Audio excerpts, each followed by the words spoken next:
Hello students, इस video में हम करेंगे difference between public company and private company.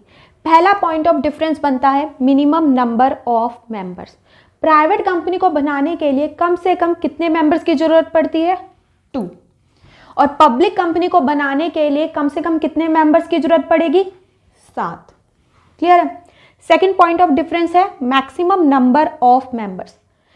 Maximum कितने मेंबर्स हो सकते हैं? प्राइवेट कंपनी के केस में 200। इस 200 में इंप्लॉयज इंक्लूड नहीं होंगे, ना तो प्रेजेंट इंप्लॉयज इंक्लूड होंगे ना ही पास्ट इंप्लॉयज इंक्लूड होंगे। क्लियर है? पब्लिक कंपनी के केस में मेंबर्स पे किसी भी तरह की कोई लिमिट नहीं है। पब्लिक कंपनी जितने मर्जी चाहे मेंबर्स बना सकती है। थर्ड पॉइंट है इन्विटेशन टू द पब्लिक। अब प्राइवेट कंपनी है तो वो पब्लिक से पैसा मंगवाएगी? नहीं मंगवा सकती। उसे पैसों का जुगाड़ कहाँ से करना पड़ेगा? खुद ब खुद करना पड़ेगा। वो पब्लिक से पैसा नहीं मंगवा सकती है, बिल्कुल प्रोहिबिटेड है। क्लियर है? अब पब्लिक कंपनी है, वो पब्लिक को इनवाइट कर सकती है, आओ मेरे शेयर्स को खरीदो। हाँ, कर सकती है, क्योंकि क्या है, ये पब्लिक कंपनी है। जैसे आईपीओ निकालती है कंपनीज, तो वो कौन सी कंपनीज होती है? पब्लिक कंपनी होती है। तो पब्लिक कंपनी के केस में इन्विटेशन टू द पब्लिक क्या है? अलाउड होता है। क्लियर है? फोर्थ है इशू ऑफ प्रोस्पेक्टस। अब प्रोस्पेक्टस किस लिए इशू किया जाता है? इंफॉर्मेशन देने के लिए।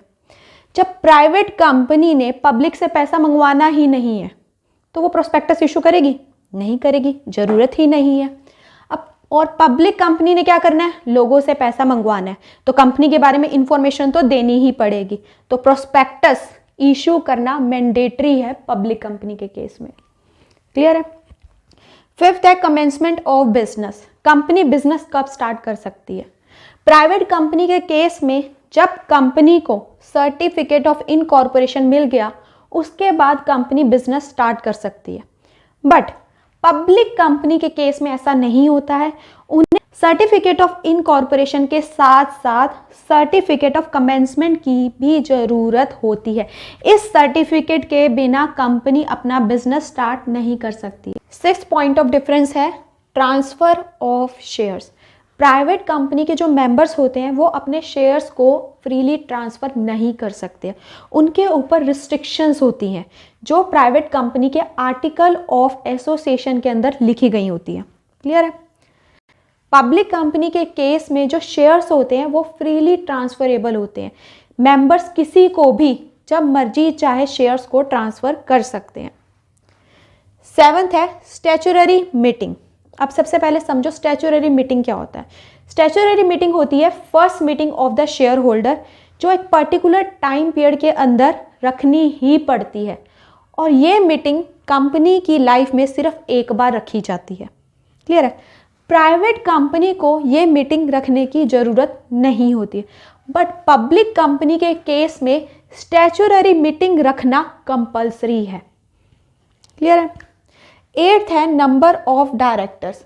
प्राइवेट कंपनी में कम से कम 2 डायरेक्टर तो होने ही चाहिए, और पब्लिक कंपनी के केस में कितने कम से कम डायरेक्टर होने जरूरी हैं? 3। नाइन्थ पॉइंट है use of suffix. Private company को अपने नाम के एंड में प्राइवेट लिमिटेड लिखना जरूरी है। जैसे कोई भी कंपनी का नाम ले लेते हैं, जैसे एबीसी कंपनी है, अगर वो प्राइवेट कंपनी है तो उसे अपने नाम के एंड में क्या लिखना पड़ेगा? ABC private limited. Public company को अपने नाम के एंड में लिमिटेड वर्ड को लिखना जरूरी है। एग्जांपल ले लेते हैं, एबीसी कंपनी है, अगर वो पब्लिक कंपनी है तो उसे अपने नाम के एंड में क्या लिखना पड़ेगा? लिमिटेड। तो नाम क्या बना? ABC limited.